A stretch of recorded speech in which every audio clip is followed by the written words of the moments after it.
Hi there. In this video, we're going to talk about making a journal in Blackboard. There are many reasons why you might want to make a journal. The best thing is that it can be sort of a running tally of assignments or reflection, kind of thought assignments, and it's very similar the way we use journals in Blackboard as the same way that you would use it in, maybe you remember from high school or college where you kept kind of a running tally of something. And these are things that, like, I think when the students are given a personal space to kind of create in and to kind of continue writing in, sometimes they're able to have some type of reflection space that maybe they don't have in another assignment. So these are useful for your classes. The thing is that they are just graded once at the end. So that is important. A lot of professors kind of don't want to do an assignment like that because they want to kind of keep up from each week. There's really no way to grade it in each week unless you make it a separate assignment or make a separate Dropbox. But for the most part, to make a simple journal, you just come to your gray menu and you go to Tools and you scroll down to Journals.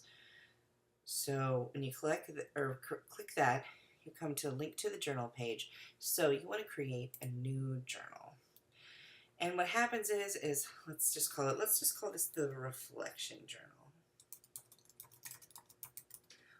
Here, you're going to want to put instructions on how to, on what goes in the journal, how much you want them to write.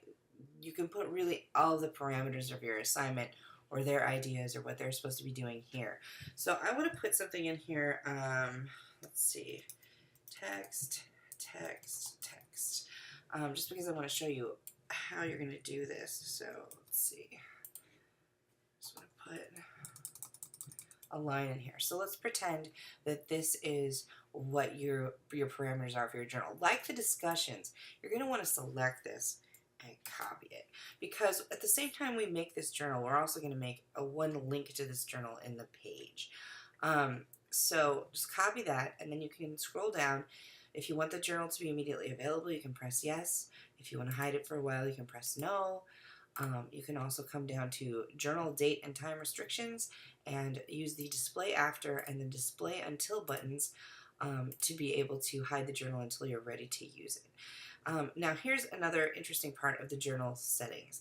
You can index the entries inside the journal, and you can choose to do it monthly or weekly. For the most part, we would choose weekly.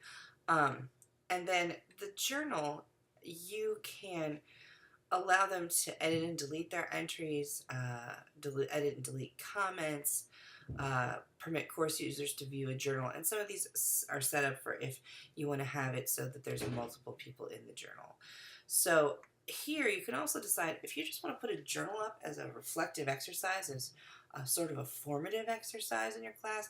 You can have one that has no grading, or if you do want to grade it and you want that associated grades in our column, you just press that and put your grades in. Now, this part shows how you see it in Blackboard Grade Center. So once somebody's put one journal entry in as here, and this is clicked, then as soon as they put one entry in, you can see that they've been working on it. However, if you want to think about it in terms of, well, you don't really want a notification or it to be in needs grading until they've done, say, 8 or 10 entries, or how many. If 8 entries is how many they have to do, if you press 8, then it won't show that it needs to be graded until there's 8 entries in the journal. You can put a due date on it, just like some of the assignments, or add a rubric. Then you press submit. And then just like the discussion, it's now created, the journal's created, but you want to actually put the link into the week 1 folder that we have here. So you press next, and then that's where you copy that text. It's a 2-step process. Here, this now is in the content page. So if you want it available, you set your parameters here, and then you press submit. So now inside the content page, you can see your reflection journal. Now, this is the interesting part. The next time and in the next week that you want to do a reflection journal, all you have to do is come to, now let's just pretend that this is not here, and you have a new week. You just go to Tools and to Journals, and at this time, it shows your journal here. So you can link to that journal. and press next. And then here you can, again, repaste the instructions, or you can put new instructions, however you want to do it. Remember, students, to post in your journal this week about, X, Y, and Z, and then submit. And whatever week you're in, it will actually make another link. But they all go to the same journal. That's really the beauty of it. Thank you for watching this presentation.